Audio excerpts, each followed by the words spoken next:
할렐루야. 여러분, 한 주간도 하나님의 은혜 가운데 평안하셨습니까? 여러분, 오늘 복되고 귀한 주일을 하나님께서 허락하여 주셨습니다. 하나님 전에 나와서 우리가 함께 예배드리게 하신 우리 하나님 앞에 감사와 영광의 박수를 한번 올려드릴까요? 우리 감사와 영광의 박수를 하나님 앞에 올려드립니다. 오늘 이 시간에 우리 자리에 나오신 우리 모든 성도님들의 그 몸과 마음과 또 가정과 또 자녀들과 그리고 삶의 일터 위에 하나님의 크신 은혜와 평강이 함께 하시기를 주님의 이름으로 간절히 축원합니다. 우리 옆에 계신 분들과 함께 이렇게 인사를 해봅시다. 참 잘 오셨습니다. 오늘 하나님의 은혜 많이 받으십시오. 참 잘 오셨습니다. 오늘 하나님의 은혜 많이 받으십시오. 여러분, 또 한 번 더 인사합시다. 하나님께서 우리를 회복시켜 주십니다. 하나님께서 우리를 회복시켜 주십니다. 여러분, 오늘 예배를 통해서 우리의 지친 마음이 새 힘을 얻고 또 상한 마음이 위로를 받고 또 우리의 믿음과 영혼이 다시 살아나는 그런 복된 예배가 되기를 주님의 이름으로 축원합니다. 어느 할아버지가 병원에 가셨어요. 그래서 의사 선생님에게 진료를 받습니다. 선생님, 제가 자꾸 깜빡 잊어버립니다. 이거 치매가 아닌가 모르겠어요. 사람 이름도 잘 생각나지 않고 방금 한 말도 기억이 안 나고 방금 한 일이 기억이 나지 않아요. 이러면서 이야기를 하신 거예요. 그랬더니 이 의사 선생님이 물었습니다. 어르신, 언제부터 그러셨어요? 라고 물으셨어요. 그랬더니 할아버지가 조금 있다가 대답을 하는데, 뭐가 언제부터요? 금방 한 이야기도 잊어버린 거죠. 우리가 가끔 비슷할 때가 있지 않습니까? 안경을 찾다가 보니까 안경이 눈에 쓰고 있어요. 또 휴대폰을 찾다가 보니까 휴대폰을 손에 들고 있어요. 방에 들어갔는데 내가 왜 들어왔지? 이러면서 생각이 나지 않을 때가 있지 않습니까? 나이가 들면은 몸이 예전과 같지 않습니다. 무릎도 아프고 허리도 아프고 눈도 침침해지고, 근데 몸만 약해지는 것이 아니라 여러분, 우리의 마음도 지칠 때가 있죠. 우리의 영혼도 지칠 때가 있고 우리의 마음과 몸도 이렇게 지치고 약해지더라는 거예요. 사람들이 보면 보이지 않는 아픔들을 가지고 있는 것들, 겉으로는 웃고 있는데 마음속에 아픔이 있습니다. 가정의 문제를 힘들어하고 자녀의 문제 때문에 밤마다 기도하고 건강과 경제의 문제로 걱정하는 분들, 또 사람과의 관계에서 받은 상처 때문에 힘들어하는 분들, 아무도 말 못하고 그냥 하나님 앞에 나와서 눈물을 흘리는 분들도 있죠. 사랑하는 성도 여러분, 사람은요, 사람에게 보이지 않는 그 아픔 하나님께서는 다 아십니다. 하나님께서는 다 아시고, 그래서 하나님께서 우리의 몸의 치유도 필요하고 마음의 치유도 필요하고, 그래서 하나님 안에서 그 영혼의 치유가 일어날 줄 믿습니다. 그래서 오늘 말씀의 제목이 참 중요한데, 믿음, 칭찬, 치유가 있는 교회. 우리 같이 한번 읽어봅시다. 시작. 믿음, 칭찬, 치유가 있는 교회. 여러분, 이런 교회가 될 수 있기를 주의 이름으로 축원합니다.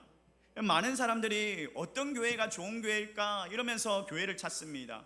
여러분, 사람이 많이 모이는 곳이 좋은 교회입니까? 많이 모이는 곳, 예배가 참 귀하겠죠. 좋은 프로그램도 있고 좋은 시설도 있고 필요합니다. 근데 그것만 좋은 교회라고 할 수가 없죠. 예배를 드리는 데 있어서 하나님을 만나지 못한다면 어떻게 되겠습니까? 사람은 많은데 좋은 프로그램과 좋은 시설은 있는데 상처받은 영혼들이 위로받지 못한다면 어떻게 될까요? 그래서 여러분, 한번 질문해 보십시오. 우리 호평제일교회는 좋은 교회입니까? 우리 호평제일교회는 어떤 교회입니까? 정말 처음 온 사람들이 따뜻함을 느낄 수 있는 그런 교회입니까? 힘든 사람들이 다시 새 힘을 얻는 그런 교회입니까? 상처받은 영혼들이 정말 하나님의 사랑을 경험할 수 있는 그런 교회입니까? 아니면 막 상처 입은 곳에 더 끄집어내고 더 찌르고 그런 교회인가요?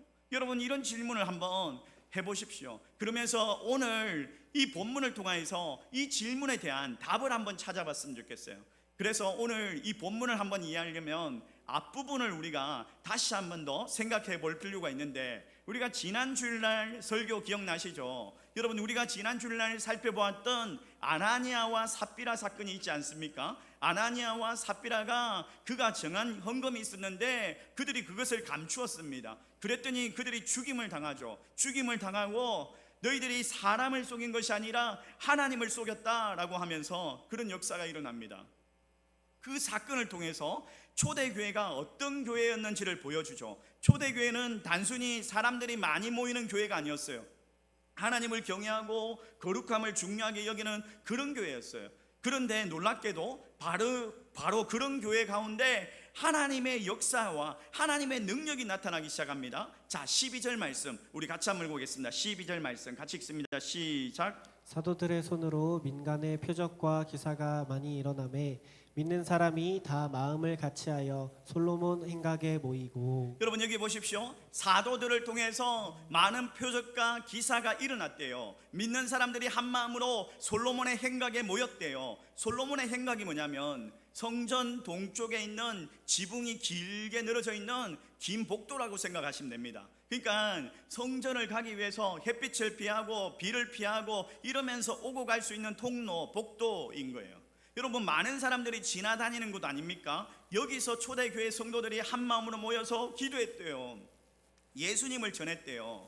여러분 지난 주일날 어떤 사건이 있었죠? 지난 주일날 베드로와 요한이 그 성전 미문에서 안전뱅이를 고쳤는데 그 역사 때문에 그들이 감옥에 갇혔어요. 그리고 제사장과 유대인들의 지도자들이 풀어주면서 너희들이 한 번만 더 예수를 전하면 죽이겠다, 위협을 가하죠. 협박을 합니다.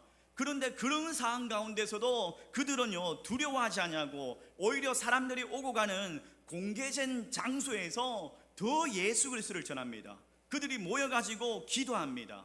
여러분 그랬더니 어떤 역사가 일어납니까? 15절과 16절 말씀해 보니까 사람들이 병든 사람들을 막 데려오기 시작합니다. 주변에 그냥 예루살렘 주변에 여러 마을에 소문이 나가지고 병든 사람들을 데려오고 귀신 들린 사람들을 찾아오고 그러면서 역사가 일어나죠.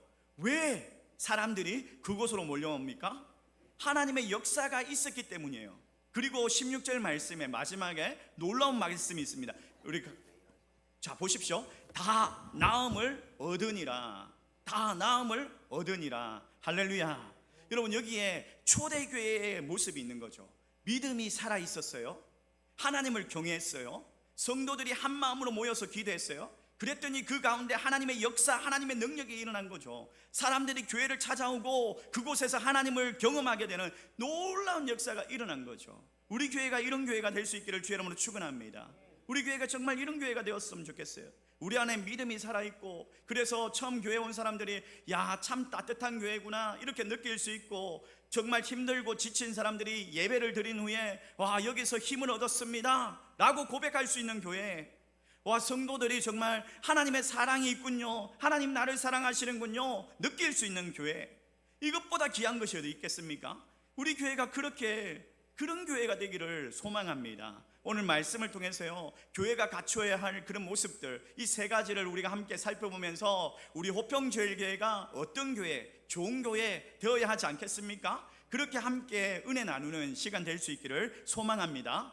자, 첫 번째로 보니까 믿음이 살아있는 교회, 믿음이 살아있는 교회가 되기를 원합니다. 여러분 믿음이 살아있는 교회는 어떤 교회입니까? 오늘 본문 12절 말씀에 보니까 사도들이 표적과 기사들이 많이 일어났더라. 성경은요 기적 자체에만 관심을 두지 않습니다. 오히려 그 결과를 보여주고 있는데, 자 12절 말씀 우리 같이 한번 읽을까요? 같이 읽습니다. 시작. 믿는 사람이 다 마음을 같이하여 솔로몬 행각에 모이고.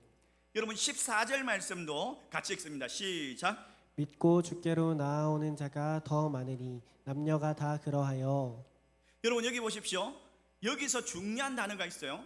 믿는 사람들이죠. 믿는 사람들이 어떻게 했다? 다 같이 마음을 하여, 다 마음을 같이 하여. 그랬더니 어떻게 했더라? 믿고 주께로 나오는 자가 더 많아졌더라. 이 초대교회가 기적을 구경하기 위해서 모이는 곳이 아니었다라는 거예요. 예수 믿는 사람들이 마음을 같이 하여서 함께 기도하고 함께 예배하는 그런 공동체였다라는 거예요. 그랬더니 표적이 일어납니다. 표적이 일어나는데, 기적이 일어나는데, 여러분 이 표적과 기적에 머물러 있으면 안 돼요. 이 표적과 기적은요 자기 자신을 드러내기 위해서 하는 것이 아니에요. 사도들이 그런 기적을 하는데 이게 사도 바울, 아니 베드로에게 영광을 돌리기 위한 것이 아니라 예수님께로 향하기 위해서, 예수님께로 인도하기 위해서 이 기적과 이런 표적들이 일어나게 한 거죠. 일어난 거죠. 하나님께서 일으키신 거죠. 여러분, 교회는요 정말 놀라운 게 믿음의 중심이 예수님께 있어야 됩니다. 이게 사람을 칭찬하고 사람을 높이는 것이 아니라 오직 예수님만 높아져야 하는 줄 믿습니다. 오직 예수님만 높여야 돼요. 예수님께 중심이 있으면 우리의 믿음이 흔들리지 않습니다. 예수님 위에 우리의 믿음을 세워야 돼요. 여러분, 예전에 이런 교회가 있었어요. 실제로 그 교회 앞에 오래된 당나무가 있었어요. 당나무, 느티나무 있지 않습니까? 동네마다 가면은 느티나무 막 한 수십 년, 수백 년 된 그런 엄청 오래된 그런 나무 있었지 않습니까? 그런 나무가 교회 바로 앞에, 교회 정문 앞에 딱 있는 거예요. 딱 있었어요, 그게. 근데 이 나무가 어떠냐면 마을 사람들이 신년 초해마다 그게 와서 제사를 드려요. 제사를 드려요. 와, 놀랍죠? 또 어떤 사람들은 새 차를 사면요 그 나무 앞에 와가지고 술을 붓고 막 무당 불러가지고 구슬하는 거예요. 구슬하는 거예요. 안전운전하게 해달라고 구슬하는 거예요. 아니, 그러니까 이게 교회가요 예배가 방해되잖아요. 교회가 득스럽지 못하잖아요. 그래서 교회가 이 동사무소에다가 민원을 였습니다. 저 나무 좀 잘라주세요. 이렇게 민원을 였는데 마을 사람들이 반대를 하죠. 강하게 반대를 하니까 이 공무원들도 어떻게 할 수가 없는 거예요. 그래가지고 자르지를 못했어요. 결국에는 자르지를 못했는데 이제 교회가 이제 성도들이 작정 기도를 합니다. 하나님, 아마 이렇게 기도했겠죠. 하나님, 이 나무가 없어지게 해주세요. 잘리게 해주세요. 이렇게 기도했겠죠. 근데 어느 날 갑자기요 이 차가 와가지고 그 나무를 들어받고 불이 나가지고 그 나무를 태워버렸어요. 그래서 사람도 다치고 그 나무가 시커멓게 탄 거예요. 탄 거예요. 그러니까 흉측스러우니까 어쩔 수 없이 그 나무를 잘랐어요. 어쩔 수 없이 그 나무를 잘랐어요. 근데 어떤 일이 일어났냐, 막 동네 사람들이 화가 나가지고 경찰에다가 교회를 신고했어요. 뭐라고 교회를 신고했냐면 교회 사람들이 기도해가지고 나무가 불이 나고 이런 일이 일어났다고 교회 사람들을 신고한 거예요. 와, 놀랍지 않습니까? 할렐루야 아닙니까? 근데 반대로 교회 사람들은 뭐라고 이야기하냐면 우리가 기도했다고 해서 나무에 불이 나는 게 말이 됩니까? 여러분, 누가 믿음이 더 좋은 거예요? 누가 믿음이 더 좋아요? 안 믿는 사람들이 더 믿음이 좋은 거 아니에요? 기도해가지고 이렇게 일어났다고. 믿는 사람들은 기도했다고 그 일이 일어나냐고. 그래서 제가 이걸 이제 이야기를 듣고 한번 생각해 봤어요. 야, 나한테 이런 일이 일어나가지고 책임지라고 하면 뭐라고 이야기하지? 라는 생각을 해봤어요. 생각을 해보니까 여러분 생각해 보십시오. 내가 기도했어요. 근데 이 일을 행하신 분은 누구십니까? 하나님이시잖아요. 하나님 책임져야지. 하나님 고발하라고.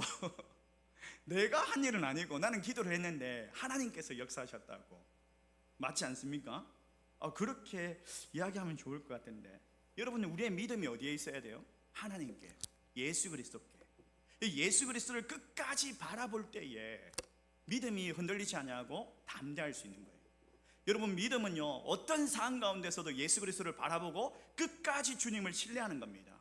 이 초대교회 성도들이 표적과 기사를 보고 그냥 놀라는 데서 멈추지 않냐고, 그들이 예수 그리스도를 믿고 한 마음으로 모여가지고 함께 예배하고 기도하고 믿음의 공동체를 이루어낸 거죠. 여러분, 우리에게도 이런 믿음이 필요합니다.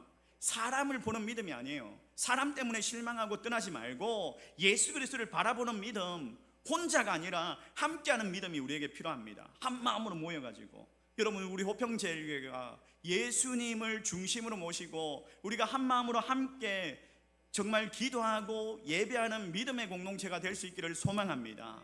믿음이 살아있고 사랑이 살아있으면서 예수만 드러내는 그런 교회가 될 수 있기를 우리 주님의 이름으로 간절히 축원합니다. 자, 두 번째로 보니까 세상으로부터 칭찬받는 교회였다. 오늘 본문 13절 말씀 우리 같이 한번 읽어볼까요? 같이 읽습니다. 시작. 그 나머지는 감히 그들과 상종하는 사람이 없으나 백성이 칭송하더라. 여러분, 정말 묘한 말씀 아닙니까? 여러분 보십시오. 감히 그들과 상종하는 사람이 없으나, 그들이 누구예요? 초대교회 성도들이에요. 그러니까 세상 사람들이 초대교회 성도들과 쉽게 가까이 하지 못했다라는 거예요. 없으나 그 백성들이, 세상 사람들이 칭송을 하더라. 와, 이상하지 않습니까? 그들을 존중하고 또 그들을 칭찬하더라는 거예요. 그들하고 가까이 하지 않는데 뭐예요? 왜 그랬을까요? 그들의 말 때문만 아니었어요. 그들이 말하는 것들을 삶으로 살아내니까, 초대교회 성도들이 예수 그리스도의 사랑을 말하면서 그걸 삶으로 살아내니까, 그들이 가진 것을 서로 나누고 어려운 사람들을 돌보고 자기보다 정말 힘든 사람들을 외면하지 않으니까, 사도행전 2장 44절 45절 말씀 보십시오. 믿는 사람들이 함께 지내면서 자기의 소유를 나눴다라고 말하고 있어요. 그러니까 이 사람들이, 교회 사람들을 보면서 야, 저 사람들은 뭔가 다르다, 뭔가 이렇게 나눌 줄 알고 사랑을 말하면서 그렇게 하는 사람들이구나, 이걸 느낀 거죠. 여러분, 엊그제 이제 금요 성령 집회 때 태안의 시목에서 사역하는 우리 한성희 목사님 다녀가셨어요. 이 목사님이 이제 약속한 저녁 식사 시간이 있었는데 그 시간보다 좀 늦게 오셨어요. 늦게 오신 이유가 뭐냐 물어보니까 이제 이분이 갑자기 이제 스케줄이 잡힌 거예요. 어떤 스케줄이 잡혔냐면, 젊은 부부가 귀농을 했는데 이제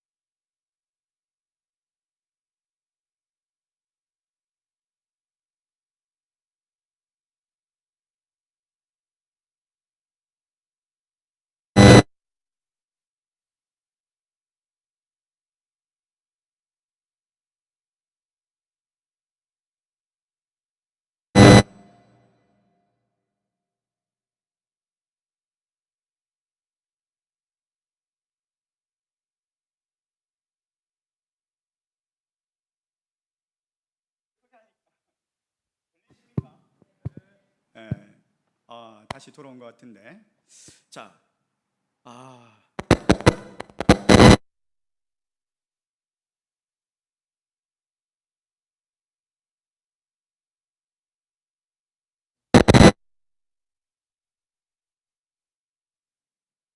자, 마이크 없이 한번 해봅시다. 그냥. 자, 이게 노이즈가 어디서 생기는지 이제 찾아봐야 되는데, 이게 선이 오래되거나 이러면 이제 노이즈가 생길 수 있어요. 자, 이 한승희 목사님이 늦게 오셨잖아요. 그 귀농하신 분들이 있다고 했잖아요. 그런데 그분들이 이제 집을 샀는데 불이 나버린 거예요. 다 태워버린 거예요. 그래가지고 텐트 치고 살아가는 거예요. 근데 그 교회가 지금 건축을 하고 있거든요. 돈이 궁한 상태거든요. 그런데도 그 목사님이 어떻게 하면 그분들을 도와줄까 이런 고민을 하다가 자기 교회에 컨테이너 박스가 있는데, 컨테이너 박스에 이제 에어컨도 있고 온돌도 있고 이렇게 깔려 있는 그런 것이 있어요. 그래가지고 그거를 갖다가 그분들에게 옮겨드린다고 늦었대요. 그리고 나서 옮겨드리고 있는 찰나에 또 80대 되는 어르신이 전화가 온 거예요. 지금 정부에서 그 닭 사료가 나왔는데 우리 닭들한테 먹이를 줘야 되는데 이것 좀 옮겨줄 수 있냐고. 근데 그 80대 어르신이 교회를 다니시는 분이 아니에요. 교회를 다니는 분도 아닌데 목사님한테 그것 좀 이렇게 배달 좀 해달라고 전화가 온 거예요. 여러분 어떻게 하겠어요? 아니, 지금 제가 남양주의 호평제일교회에 금요성령집회 인도하러 가야 됩니다. 그래서 갔다 와서 나중에 해주겠습니다, 이렇게 말해도 되잖아요. 그런데도 그분은요, 그냥 네, 빨리 옮겨드리고 가야죠 이러면서 그걸 옮겨드리고 온다고 늦었대요. 얼마나 그렇게 사시는지 놀랍지 않습니까? 그분의 삶을 보면은 진짜 와, 말로만 살아가는 것이 아니라 그렇게 책임지고 그렇게 삶으로 살아가고 그렇게 섬기면서 살아가는 그런 분이. 그러니까 그 시골에서 9명 되던 목회가 지금은요 89명, 최적이 89명. 와, 하나님께서 부어주시는 거예요. 하나님께서 그렇게 그 사람을 통해서, 그 목사님을 통해서 예수 그리스도의 모습이 나타나게 하시고, 그냥 신앙이 교회 안에서만 머무는 것이 아니라 그렇게 나타나니까 칭찬받는 교회가 되고, 세상으로부터 칭찬받으니까 사람들이 모여오고, 이런 일들이 일어나더라는 거예요. 여러분, 제가요 호평제일교회 이제 온 지 이제 한 7년 됐거든요. 제가 부임할 때 그러니까 7년 전이죠. 제가 이사를 하고 나서 집에다가 정수기를 설치를 했어요. 집에 정수기를 설치하는데 정수기 기사님이 와가지고 이 정수기를 이제 막 설치하고 있는 거예요. 그래서 제가 전도하려고 제가 말을 걸었어요. 혹시 교회 다니십니까? 이렇게 물어봤더니 그분이 교회를 다녀봤대요. 옛날에 교회를 좀 다녔는데 이제 교회 안 다닌대요. 왜? 물어보니까 이분이 막 호평동에 있는 교회들을 막 이리저리 이야기하면서 평가를 하는 거예요. 어떤 교회는 뭐 어디가 어떻고, 어떤 교회는 어디가 어떻고, 어떤 교회는 어디가 어떻고 막 이러면서 막 이야기를 하는 거예요. 야, 아니나 다를까 호평제일교회도 거론이 되더라고요. 호평제일교회도 거론이 돼. 제가 호평제일교회 담임 목사인 줄도 모르고 이분이 우리 교회를 이야기를 하는데 좋지 못한 소문을 이야기하는 거예요. 막 교회가 막 험담을 막 하는 거예요. 순간적으로 가슴이 아픈 거예요. 제가 호평제일교회 담임 목사인데 이렇게 말하면 그분이 당스러워할 것 같아가지고 말은 못하고 왜 저분이 저렇게 이야기할까? 우리 교회가 왜 이렇게 좋지 못한 소문이 났을까? 하나님, 우리 교회가 이 지역을 섬기면서 칭찬받는 교회가 되었으면 좋겠어요. 이런 기도를 했어요, 제가. 그리고 생각을 해보니까 여러분, 그분이 어떻게 해서 그런 소문을 들었겠어요? 우리 교회를 어떻게 할까요? 그분이 우리 교회를 다닌 분도 아닌데 결국에는 뭐예요? 교회 안에서 소문이 난 거예요. 교회 안에 다니던 사람들이 누군가가 그렇게 말을 전했으니까, 또 그렇게 말이 전해지니까 그분의 귀에까지 들리게 되었고, 그러면서 그분이 교회를 욕하고 다니는 거 아니겠어요? 그런 거 아니겠어요? 여러분의 말 한마디가 교회의 얼굴이 될 수 있습니다. 그러니까 안에서 새는 바가지가 밖에서 새지 않을 수가 없어요. 그래서 여러분들이 말이 교회를 갖다가 칭찬하는 말로, 서로 세워주는 말로 그렇게 돼야 돼요. 여러분, 성경은요 우리에게 서로 세워주라 말하고 있지 않습니까? 데살로니가전서 5장 11절 말씀 보십시오. 서로 건면하고 서로 덕을 세우라 라고 말하고 있죠. 누군가가 부족해 보일 때 먼저 판단하고 비판하고 그러지 말고, 격려하고, 또 실수했을 때 비난하고 정죄하지 말고 다시 일어날 수 있도록 손을 잡아줘야 되는 게, 이게 교회의 모습 아닙니까? 그래서 여러분, 한번 오늘 이 시간에 한번 실습을 해봅시다. 옆에 있는 성도에게 한번 어떤 칭찬을 해주십시오. 뭐라고 칭찬하실 거예요? 뭐라고 칭찬하실 거예요?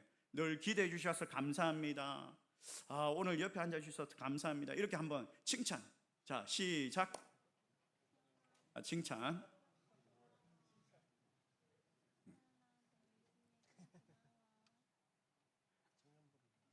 자, 칭찬하세요. 우리 김영민 집사님 옆에 있는 분에 칭찬. 이 말들이, 이런 말들이 일상이 되었으면 좋겠어요. 교회 안에서 성도들을 서로 세워주고 이렇게 작은 사랑으로, 그래서 이게 자연스럽게 교회 밖으로 흘러가고 사람들이 우리 안에서 예수 그리스도를 볼 수 있도록, 저 교회 성도들은 너무나 따뜻하구나, 힘들 때 먼저 찾아와 주는 사람들이구나, 예수 믿으니까 정말 달라졌구나, 이런 소문이 날 수 있도록, 정말 우리 교회가 칭찬받는 건 이게 목적이 아니잖아요. 우리의 삶을 통해서 예수님의 사랑이 드러나는 거, 이게 우리의 목적이 되고, 그래서 칭찬받고 정말 우리의 가정 가운데 이 사랑이 실천되어지고, 일터와 직장 가운데 또 정직하게 살아감으로 인해 가지고 어려운 이웃을 외면하지 말고, 그래서 우리의 삶이 정말 누군가에게 예수를 전하는 복음의 통로가 될 수 있기를 주의 이름으로 축원합니다. 우리 호평제일교회가 예수님의 사랑을 그냥 말로만 전하는 교회가 아니라 삶으로 실천하는 교회, 또 우리의 작은 섬김을 통해서 하나님 앞에 영광 돌리는 그런 교회가 될 수 있기를 주님의 이름으로 축원합니다. 자, 세 번째로 보십시오. 세 번째로 보니까 치유와 회복이 있는 교회, 치유와 회복이 있는 교회가 되기를 원합니다. 자, 15절 16절 놀라운 장면이 나오는데 우리 같이 함께 읽어보도록 하겠습니다. 같이 읽습니다. 시작. 심지어 병든 사람을 메고 거리에 나가 침대와 요 위에 뉘어두고 베드로가 지날 때에 혹 그의 그림자라도 누구에게 덮일까 바라고, 예루살렘 그는 허다한 사람들도 병든 사람과 더러운 귀신에게 괴로움 받는 사람을 데리고 모여 다 나음을 얻으니라. 여러분, 병든 사람들이 침대에 그냥 눕혀가지고 베드로에게 옵니다. 베드로가 지나다니는 그 거리로 데리고 옵니다. 주변에 막 예루살렘 주변에 여러 마을에 소문이 나가지고 많은 사람들이 찾아옵니다. 그만큼 그들의 마음이 간절했던 거죠. 성경에 보니까 사람들이 베드로가 지나갈 때 그의 그림자가 덮이기를 바랬다라고 말하고 있어요. 물론 이 베드로의 그림자 자체에 능력이 있는 건 아니에요. 근데 그들이 베드로를 통해서 하나님께서 역사하시는 것을 믿었던 거예요. 그리고 성경은 이렇게 기록하고 있습니다. 다 나음을 얻으니라. 다 나음을 얻으니라. 하나님께서 이 초대교회 가운데 치유의 은혜를 베풀어 주신 거죠. 사랑하는 성도 여러분, 정말 몸이 아픈 사람들 있잖아요. 마음이 지친 분들 있잖아요. 정말 가정의 문제와 자녀의 문제와 건강과 삶의 문제로 힘들어하는 사람들도 있잖아요. 교회 안에도 아픈 사람들이 많이 찾아옵니다. 그래서 쉴 수 있는 공간, 정말 몸이 아픈 분들이 기도받고 또 위로를 얻고 마음이 지친 분들이 힘을 얻고 낙심한 사람들이 다시 일어날 수 있는 힘을 얻는 그런 교회가 되었으면 좋겠어요. 정말 힘든 사람들이 찾아왔을 때에 그냥 원인 따져보면서 막 이렇게 해야 된다 이러지 말고 손 내밀어 주고, 많이 힘드시죠? 함께 기도하겠습니다 이러면서 위로해 주고, 그러면서 이 교회가 그렇게 기억되었으면 좋겠어요. 여러분, 우리가 기도하지만 우리가 꼭 기억해야 될 것은, 우리가 기도하지만요, 치유하시는 분은 누구십니까? 예수님이십니다. 하나님이십니다. 하나님께서 하십니다. 이걸 잊어버리면 안 됩니다. 근데 우리가 이런 기적들이 일어나고 이런 간절함으로 인해 가지고 치유의 역사가 일어나면 사람을 봐요. 사람을, 예수님을 안 보고. 그 2년 전에 우리 교회 교육자실로 전화가 한 통 왔어요. 우리 교회 다니시는 분이 아닌데 전화가 와가지고 뭐라고 이야기하냐면, 여보세요, 호평제일교회 담임 목사님이 기도하면 병이 낫는다고 하는데 호평제일교회 담임 목사님 치유의 은사가 있으십니까? 이런 전화가 온 거예요. 제가 깜짝 놀랐어요. 그런 전화를 받았다 하길래. 그래서 제가 이렇게 이야기했어요. 나는 치유의 은사가 없고 치유의 은사가 없다고 말하고 가까운 아산병원은 가시라고 해라. 그렇게 이야기했어요. 왜 제가 그렇게 이야기했는지 아십니까? 여러분, 병 고치는 사람은요, 제가 아니에요. 제가 하는 게 아니에요. 예수님이 하시거든요. 물론 우리 성도님들이 뭐 수술을 앞두고 또 건강검진을 앞두고 목사님 이런 병이 걸렸어요, 이렇게 진단받았어요, 기도해 주세요, 이렇게 찾아오시는 분이 있어요. 그럴 때 제가 피하지는 않습니다. 함께 간절하게 기도해 줍니다. 예수님의 이름으로 치료하여 주시옵소서, 좋은 결과를 허락하여 주시옵소서, 간절히 기도해 주는데, 여러분, 제가 기도하면서도 가장 중요한 게 뭐예요? 내가 하는 게 아니라, 제가 하는 게 아니에요. 하나님께서 하십니다. 하나님께서 하시는 거예요. 기도하는 사람은 목사일지 모르겠지만 응답하시는 분은 누구시다? 하나님이십니다. 하나님께서 치유하시는 거예요. 때로는 하나님께서 기적으로 역사하시고, 때로는 의사의 손길로 그 치료의 과정을 통해서 역사하시기도 하죠. 방법은 달라도 치유와 회복의 주권은 하나님께 있습니다. 아멘이십니까? 그래서 여러분들이 낙심하지 마십시오. 몸이 아프십니까? 마음이 지쳐 있습니까? 가정과 자녀들의 문제로 힘들어하고 계십니까? 예수 그리스도 그 하나님을 바라보시기를 바랍니다. 우리의 아픔을 아시고 우리의 눈물을 아시는 분 아니십니까? 우리 호평제일교회 아픈 분들이 찾아와가지고 위로받고 예수 그리스도를 바라보고 치유받고, 정말 상처 입은 사람들이 하나님의 사랑을 경험하고 낙심된 사람들이 일어날 수 있는 그런 교회가 될 수 있기를 소망합니다. 정말 무엇보다도 사람의 이름이 아니라 예수님의 이름이 높아지는 교회, 그래서 정말 우리의 기도와 성김을 통해서 하나님께 영광 돌리는 주의 백성들 될 수 있기를 주님의 이름으로 간절히 축원합니다. 마지막으로 제가 기억나는 한 가지 이야기를 들려드리고 말씀을 마칠 거예요.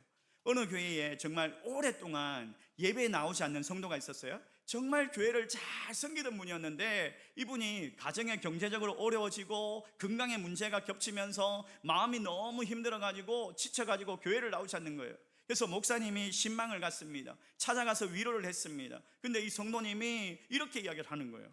목사님, 이제 제가 아무것도 할 수가 없어요. 그냥 죽고 싶어요. 무슨 교회를 나갑니까? 이러면서 이제 교회를 안 가겠다는 거예요. 목사님이 그 성도의 이름을 교회 성도들에게 알리고 함께 기도해 달라고 부탁을 했어요. 그래서 성도들이 그 이름을 듣고 함께 기도하기 시작합니다.